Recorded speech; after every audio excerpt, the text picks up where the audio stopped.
నమస్కారం Srirama digital news కి స్వాగతం. నా పేరు విశ్వనాథ్. ఆర్థిక ఇబ్బందులతో తనయుడిని అమ్ముకున్న కుటుంబాన్ని పరామర్శించారు పెద్దపల్లి ఎమ్మెల్యే దాసరి మనోహర్ రెడ్డి. భర్త అనారోగ్యం ఒక పక్క, ఆర్థిక ఇబ్బందులు మరోపక్క, పూట గడవని దీనస్థితిలో కుమారుని అమ్మిన సంగతి ఓదెల మండలం లంబాడి తాండాలో గత 2 రోజుల క్రితం చోటు చేసుకోగా ఆ కుటుంబాన్ని మంగళవారం పెద్దపల్లి ఎమ్మెల్యే దాసరి మనోహర్ రెడ్డి పరామర్శించారు.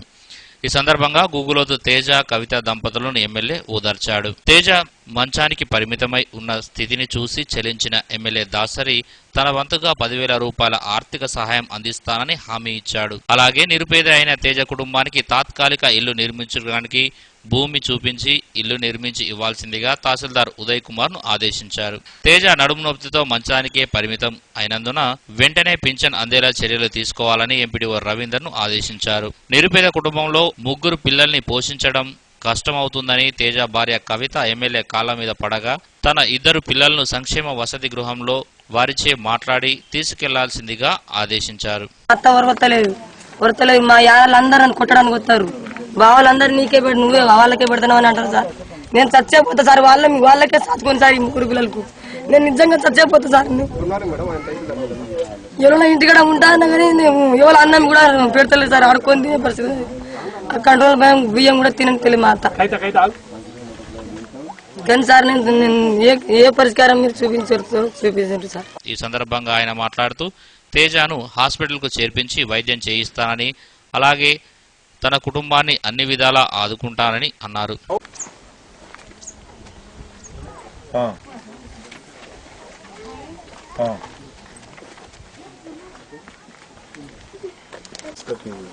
బాగైతే నువ్వు ఆపుతాం తర్వాత సరే. మనకు అది మంత్లీ వాళ్ళు చిన్న వయసులోనే అతని నడుము నొప్పితో అతను పూర్తి స్థాయిలో కింది భాగం అంతా కూడా ప్యారలైజ్ అయ్యి మరి కదలలేని పరిస్థితిలో ఉన్నటువంటి అతను ఉన్నాడు. అతనికి సేవ చేయటం కూడా మరి ఇబ్బందికరమైన పరిస్థితుల్లో ఈ గగులో తేజ ఉన్నాడు. గత 6 నెలల నుంచి భార్యాభర్తలకు రోజువారీ కూలితో బతికేటువంటి వారు ఇతన్ని సేవ చేయడంతో భార్య కూడా ఎటువంటి పనికి పోలేక ఆర్థికపరమైన ఇబ్బందులతో అతను హాస్పిటల్కి పోయి వాపసు వచ్చినాడు. మరి అటువంటి దీన పరిస్థితిలో ఉన్నారు. భార్య కూడా అదే ఆర్థికమైన ఇబ్బందులతో బయటికి పోలేక ఇతను సేవ చేయలేక సతమతమవుతా ఉంది. వారికి ప్రభుత్వ పరంగా సహాయం చేయాలనే ఉద్దేశంతో ఇప్పుడే ICDS వారికి చెప్పడం జరిగింది. వారికి ఉన్న 3 పిల్లల్లో చిన్నపిల్లోడు, చాలా చిన్నపిల్లోడు ఇంకా తల్లిపాలు తాగుతూ ఉన్నాడు. ఆ పిల్లోని తీసుకెళ్ళడానికి వీలు కాదు కనుక 2 పిల్లల్ని తీసుకెళ్లి శిశు గృహంలో పెట్టడానికి ఏర్పాటు చేయడం జరిగింది. అతను ప్యారలైజ్ అయి ఉన్నాడు కనుక అతనికి ఆర్థికపరమైన ఇబ్బందులు తొలగించడానికి ప్రభుత్వ పరంగా అతని పెన్షన్ ఇవ్వడానికి చెప్పడం జరిగింది. వెంటనే ఈ నెల నుంచి పెన్షన్ ఇచ్చే ఏర్పాటు చేస్తాం. అట్లాగే ఇక్కడ MRO గారు కూడా చెప్పడం జరిగింది. వారికి చిన్న అవసరం ఉంటే ఒక నీడను ఏర్పాటు చేసి ఒక స్థలాన్ని, ఇక్కడ స్థలం ఉంది, ఆ స్థలంలో ప్రస్తుతం అయితే ఒక టెంపరీ వాళ్లకు ఒక షెడ్ అయినా వేసి వాళ్ళకు ఒక ఇల్లుని ఏర్పాటు చేయడానికి మరి సూచించడం జరిగింది. అది కూడా ఒక వారం రోజుల్లో పూర్తి స్థాయిలో ఇల్లు కూడా ఏర్పాటు చేస్తాం. కవిత ఆర్థికంగా నలిగిపోయి మరి ఇబ్బందులు పడిన పరిస్థితుల్లో ఇవన్నీ జరుగుతూ ఉన్నాయి. దానికి పరిష్కారంగా కొంత వారికి సహాయం చేయాలి, వాళ్ళ కుటుంబానికి తోడుగా ఉండాలనే ఉద్దేశంతో ప్రభుత్వ పరంగా నా పరంగా కూడా వారికి వైద్య సేవలు అందించాలని చెప్పి వారిని రేపే అతన్ని గగులో తేజాను మరి హాస్పిటల్ పంపించడానికి ఏర్పాటు చేస్తా ఉన్నాం. ఈ కార్యక్రమంలో సర్పంచ్ కూనారపు రేణుక, వైస్ ఎంపీపీ పోతుగంటి రాజు, AMC చైర్మన్ గుండేటి ఐలయ్య యాదవ్, తహసీల్దార్ ఉదయ్ కుమార్, నాయకులు గట్టు శ్రీనివాస్, బోడగుంట చిన్నస్వామి, పల్లె కుమార్ గౌడ్, కూనారపు ఐలయ్య, శ్రీకాంత్, వంగ రాయమల్లు, గూగులోదు వస్త్రం తదితరులు ఉన్నారు. అభ్యాసన నైపుణ్యాల అభివృద్ధి శిక్షణ శిబిరాన్ని తనిఖీ చేశారు DEO వెంకటేశ్వరరావు. ఓదెల మండల కేంద్రంలోని కస్తూర్బా గాంధీ బాలికల పాఠశాలలో ఈ నెల 6న ప్రారంభమైన అభ్యాసన నైపుణ్య శిక్షణ కార్యక్రమంలో భాగంగా విద్యార్థినులు నేర్చుకుంటున్న నైపుణ్యాలను తెలుసుకునేందుకు పెద్దపల్లి జిల్లా డీఈఓ వెంకటేశ్వరరావు మంగళవారం పాఠశాలలో తనిఖీ చేశారు. ఈ కార్యక్రమంలో సర్పంచ్ ఆకుల మహేందర్, ఎంఈఓ సరళ, అధికారులు ప్రభాకర్ రెడ్డి, మనోహర్ రావు, ఎస్ఓ మాధవి, ఉపాధ్యాయురాలు తదితరులు ఉన్నారు. ఆ రంగంలో మీకు నైపుణ్యం గల ఉపాధ్యాయుల చేత మీకు శిక్షణ ఇచ్చి మీలో దాగి ఉన్న ప్రతిభను పైకి తీసి మిమ్మల్ని మంచి పౌరులుగా తీర్చిదిద్దాలనే ఉద్దేశంతోనే ఈ శిక్షణ శిబిరం ఏర్పాటు చేయడం జరిగింది. శిబిరంలో ఎన్నో కొత్త విషయాలు తెలుసుకొని మీరు విద్యతో పాటు మిగతా రంగాలలో మంచి స్థానానికి పొందాలని ఆశిస్తూ సెలవు తీసుకుంటారు. ఇంకా మరిన్ని అంటే కొన్ని ముందే చర్యలు తీసుకుంటే బాగుండేది. అంటే వీళ్ళకు ఉండే మౌలిక సౌకర్యాలు కల్పించి ఈ క్యాంప్ ఏర్పాటు చేస్తే ఇంకా బాగుంటుంది. ఎందుకంటే పిల్లలు కొంత ప్రిపరేషన్ కాక వాళ్ళు ఇబ్బంది పడరు.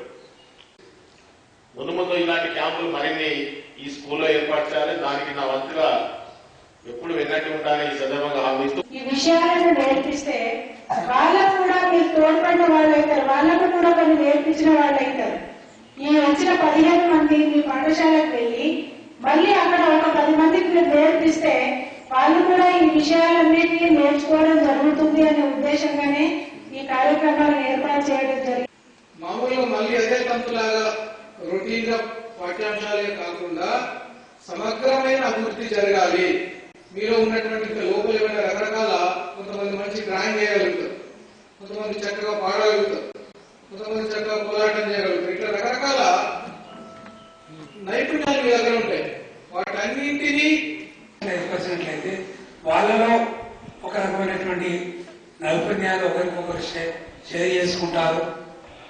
దాంతోపాటు కలిసిమెలిసి ఉండడం ద్వారా వాళ్ళ యొక్క ధైర్యం పెంపొందుదల జరుగుతుంది, ఆత్మవిశ్వాసం వాళ్ళలో పెంచడం జరుగుతుందనే ఉద్దేశంతో ఏర్పరచడం జరిగింది. ఎక్స్పెక్ట్ చేయలేదు కూడా ఇంతమంది ఫస్ట్ డే 200 అబౌవ్ వచ్చింది సార్. అప్పుడు అనిపించింది చాలా సక్సెస్ఫుల్ గా నడవచ్చు. గడపల్లో పసుపు కుంకుమ పసి పాపై మురవంగా, పందిట్లో మామిడి ఆకు తోరణమై మెరువంగా, సినుకో సినుకు కురవంగా, సేనో సెలక నవ్వంగా, ఊరి చెరువు నిండంగా, బలుగు వాగై పారంగా. బతుకమ్మ వచ్చింది కోల్, బాధల్లి బాబుద్ది కోల్, గుండెలతో దండోరే ఎండో పూసింది చూడు పూలు వేసింది నేడు, మాడి నవ్వింది ఆడ బిడ్డేమో పుట్టిల్లు చేరేయాల, కన్నోళ్ళు కన్నీరై పొంగే ఉయ్యాల.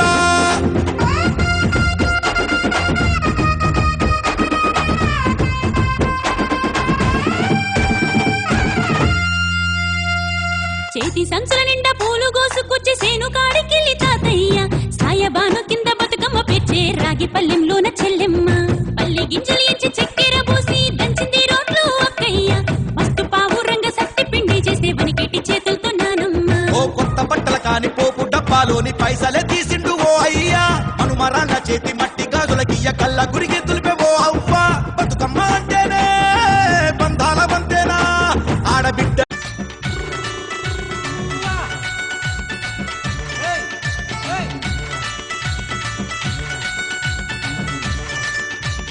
ఘల్లు ఘల్లు ఘల్లు ఘల్లు జోడెట్ల పరుగు చూడు తందనాన తాన, హంసలాగా వంశధార ఎగసే పరవళ్ళు చూడు తందనాన తాన. ఘల్లు ఘల్లు ఘల్లు ఘల్లు జోడెట్ల పరుగు చూడు తందనాన తాన,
ఓదెల మండలం రూపనారాయణపేటలో భక్తాంజనేయ స్వామి ఆలయ ప్రథమ వార్షికోత్సవ వేడుకలు ఘనంగా జరిగాయి.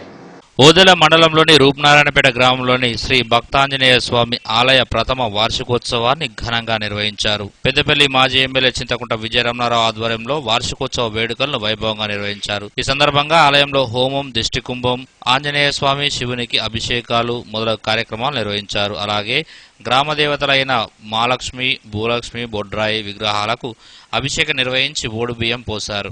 అనంతరం మాజీ ఎమ్మెల్యే విజయరమణారావు, పావని దంపతులు అన్నదానం ఏర్పాటు చేశారు. ఈ కార్యక్రమంలో జెడ్పీటీసీ గంట అక్షిత, మాజీ ఎంపీపీ గంట రాములు, సర్పంచ్ దుబాసి లక్ష్మి, ఎంపీటీసీ గుర్రం పద్మ, నాయకులు బొంగని శ్రీనివాస్, అంకం రమేష్, నేర్ల శ్రీనివాస్, బోయిని తిరుపతి, ఢిల్లీ శంకర్, మోతే, నోముల సాగర్ రెడ్డి, చీగర్ల మొండయ్య, రౌతు శ్యామరావు తదితరులు ఉన్నారు. సూర్యుని కంటే చూడ సక్కదను సందమామ కంటే అందంగా ఉంటివి, కొండగట్టు ఆ కొండల మీద కోటి కాంతులతో వెలుగుతుంటివి,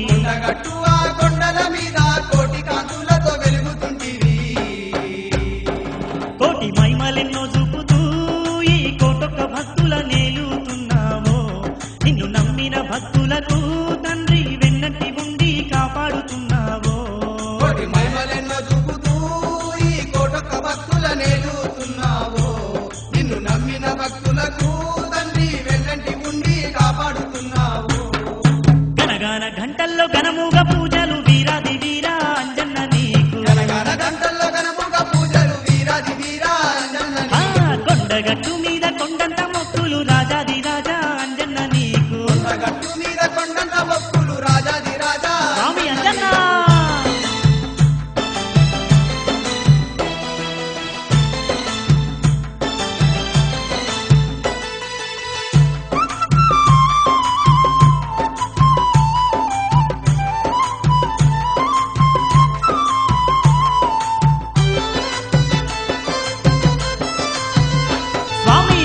ఇదే రోజు హనుమాన్ జయంతి రోజు ఆంజనేయ స్వామి విగ్రహ ప్రతిష్ట, గ్రామంలో ఉన్నటువంటి భూలక్ష్మి, మహాలక్ష్మి, బొడ్రాయి ప్రతిష్ట కూడా చేసుకోవడం జరిగింది.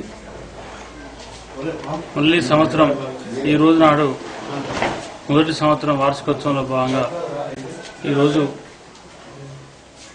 వార్షికోత్సవం 1వ సంవత్సర వార్షికోత్సవాన్ని జరుపుకోవడం జరుగుతుంది. మరి పోయిన సంవత్సరం కూడా మా ప్రాంతంలో ముఖ్యంగా 2 సంవత్సరాలు బయట కరువు ఉన్నా కానీ ముఖ్యంగా ఈ గ్రామంలో కరువు లేదు. పక్క గ్రామాలలో 4 కిలోమీటర్ల కరువు ఉంది, కానీ ఈ గ్రామంలో కానీ గ్రామ శివార్లో కానీ ఎక్కడ కూడా కరువు లేదు. మరి దేవుని దయ వలన, ఆంజనేయ స్వామి కృప వలన ఈ సంవత్సరం కూడా ప్రతిష్ఠ అయిపోయిన తర్వాత మంచి వర్షాలు కురిసి మరి ఈ సంవత్సరం కూడా ఈ గ్రామంలో కాకుండా పరిసర ప్రాంత గ్రామాలలో కూడా సమృద్ధిగా పంటలు పండినాయి. దేవుడు మాత్రం కరుణించిండు, బ్రహ్మాండమైనటువంటి వర్షాలు కురిసినాయి. రాబోయే సంవత్సరంలో కూడా ఇంకా గుడికి సంబంధించి దాదాపు ఇప్పటికీ ప్రతిష్ఠితం కలుపుకుంటే ఇప్పటికి 30 లక్షల దాకా దీన్ని ఖర్చు పెట్టడం జరిగింది. మళ్ళీ రాబోయే రోజుల్లో కూడా ఇంకా కొంత ఒక 10% వర్క్ మిగిలి ఉంది. దాన్ని కూడా మళ్ళీ 2వ వార్షికోత్సవం లోపల అవన్నీ పూర్తి చేసుకొని దేవుని కృప వలన, దయ వలన దాతలు కూడా చాలామంది సహకరిస్తూ ఉన్నారు. రాబోయే రోజుల్లో కూడా కొంతమంది సహకారం తీసుకొని పూర్తి స్థాయి ఏదైతే మిగిలిపోయినటువంటి పని ఉందో దాన్ని పూర్తి చేసి 2వ వార్షికోత్సవం లోపే అన్ని కార్యక్రమాలు గుడికి సంబంధించినవి పూర్తి చేసుకుంటాం. మళ్ళీ కూడా మంచి వర్షాలు కురిసి ఆంజనేయ స్వామి దయ వలన గ్రామస్తులంతా కూడా బాగుండాలని చెప్పి, పరిసర ప్రాంత గ్రామాల ప్రజలు కూడా సుభిక్షంగా ఉండాలని చెప్పి ఆ దేవుణ్ణి మనసారా కోరుకుంటూ, కొండగట్టు మా మారుతివాణి కొండ మల్లె పూలు తెచ్చినమయ్యా, కొండగట్టు మా మారుతివాణి కొండ మల్లె పూలు తెచ్చినమయ్యా, సింధూర రూపుడు నువ్వే నాని సిరిమల్లె పువ్వులు తెచ్చినమయ్యా, సింధూర రూపుడు నువ్వే నాని సిరిమల్లె పువ్వులు తెచ్చినమయ్యా, నీకు తీరొక్క పువ్వులతో దండలల్లి నీ మెడలెత్తుమయ్యా, నీకు సింధూర కాంతులతో పూజలు ఘనముగా చేసేమయ్యా, నీకు తీరొక్క పువ్వులతో దండలల్లి నీ మెడలెత్తుమయ్యా, నీకు సింధూర కాంతులతో పూజలు ఘనముగా చేసేమయ్యా. గనగాన గంటల్లో ఘనముగ పూజలు వీరాది వీరా అంజన్న నీకు గనగాన గంటల్లో ఘనముగ పూజలు వీరాది వీరా అంజన్న నీకు కొండగట్టు మీద కొండంత మొక్కులు మైమగల్ల తండ్రి మారుతి నీకు కొండగట్టు మీద కొండంత మొక్కులు మైమగల్ల తండ్రి మారుతి నీకు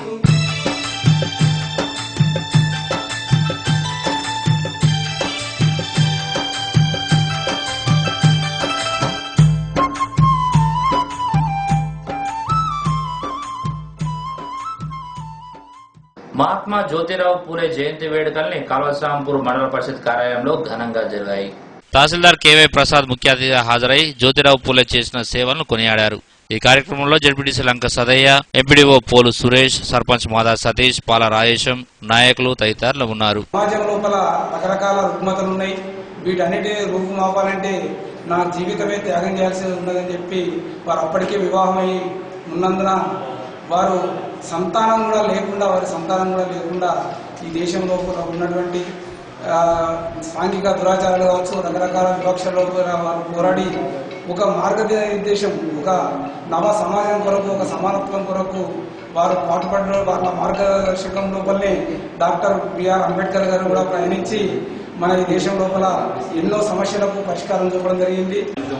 మనవాదంతో మునిపోయిన సమాజం ఏర్పడి వలసొచ్చిన బ్రాహ్మణులు భారతదేశాన్ని వాళ్ళ గుప్పిట్లోకి తీసుకుని 200 సంవత్సరాల కిందనే భారతదేశాన్ని విచ్ఛిన్నం చేసి మను అనే అతను భారతదేశంలో మనసుల మధ్య తారతమ్యాలు ఏర్పరిచి మనిషికి చూసుకోలేని వ్యవస్థ తయారు చేసిన తరుణంలో సుమారు 160-170 సంవత్సరాల కింద మహాత్మా జ్యోతిరావు పూలే ఉన్నతమైన చదువుకుని తను మిత్రుడైన బ్రాహ్మణుని పెళ్లికి వెళ్ళిన తర్వాత అక్కడ జరిగిన వివక్షతోటి తన మనసులో ఏర్పడిన సంఘర్షణతోటి భారతదేశంలో మనమంతా సమానమే, అసలు మనిషిగా చూసే వ్యవహారాలు లేకుండా ఇలా దేశంలో ఒకే సామాజిక వర్గం మిగతా సామాజిక వర్గాన్ని వారసత్వంగా తయారు చేసి అన్ని రకాల కుల వివక్షతోటి వాళ్ళ వర్ణ వివక్షతోటి బాగా తేడాలు చూపెడతా ఉన్నారు. ఈ సమాజాన్ని మార్పు చేయాల్సిన అవసరం మన మీద ఉంది అని తను బాగా నిర్ణయించుకొని అప్పుడున్న బ్రాహ్మణవాదానికి వ్యతిరేకంగా వెళ్తే కాల్చి చంపే పరిస్థితులలో కూడా ఎక్కడ కూడా వెనుకాడకుండా ఏదైతే ఈ మనువాదం అనేది మన ముందుకొచ్చి మన సమాజాన్ని దెబ్బతీస్తా ఉందో, ఈ మనువాదులు ఎవరైతే మన భారతదేశానికి వలసొచ్చి మన మీద ప్రయాణం చేస్తా ఉన్నారో, భారతదేశంలో ఉన్న పుట్టిన ప్రతి ఒక్కరు మన భారతీయులం, మనం అందరం సమానంగా జీవించాలనే ఉద్దేశంతో మహాత్మా జ్యోతిబా పూలే గారు చాలా కష్టాలకు తన భార్య సావిత్రిబాయి పూలేకు విద్య నేర్పించి అప్పుడే మాకు పిల్లలు కనుక ఉన్నట్టయితే సమాజ మార్పుకు ఎక్కడ ఎరగబడతామనే ఉద్దేశంతో నిర్ణయాల్లో సావిత్రిబాయి పూలే గారు కూడా వెంట ఉండి ఎక్కడైతే మహిళలకు మన భారతదేశంలోనే మొట్టమొదటిగా చదువుకున్న మహిళ ఎవరు అని అంటే సావిత్రిబాయి పూలే గారు. వారి తర్వాతనే ఇలా మహిళలు సగానికి రిజర్వేషన్ తీసుకునే కాడికి ప్రతి కార్యక్రమాన్ని, ప్రతి జిల్లాను, ప్రతి రాష్ట్రాన్ని పాలించే కాడికి వచ్చిందంటే అది మహాత్మా జ్యోతిబా పూలే, వారి సతీమణి సావిత్రిబాయి పూలే పుణ్యాన్ని మనం వీళ్ళందరం రోడ్డు మీద తిరుగుతున్నాం అనేది మనం మర్చిపోవద్దు. బడుగు బలహీన వర్గాలు వారు బయటకు వచ్చి మేము కూడా సమాజంలో ఒక గర్వంగా బతుకుతున్నామని చెప్పుకోవడానికి వీరే ముఖ్య నిదర్శనం కనుక వారి ఆశయాలను ఎల్లవేళ మన అందరం పాటిస్తూ వారు ఎక్కడున్నా కూడా వారి ఆత్మకు శాంతి చేకూర్చాలని సందర్భంగా తెలియజేసుకుంటూ వారి అడుగుజాడల్లోనే మనందరం నడిచి మనం స్మరించుకుంటూ వారు మొట్టమొదటిగా టీచర్గా వారి భార్యను చేసి చాలా ఇక్కడ ఏ వసతులు లేని పాఠశాలల్లో వారిని నియమించి అక్కడ చదువు చెప్పడం గొప్ప ఆదర్శం.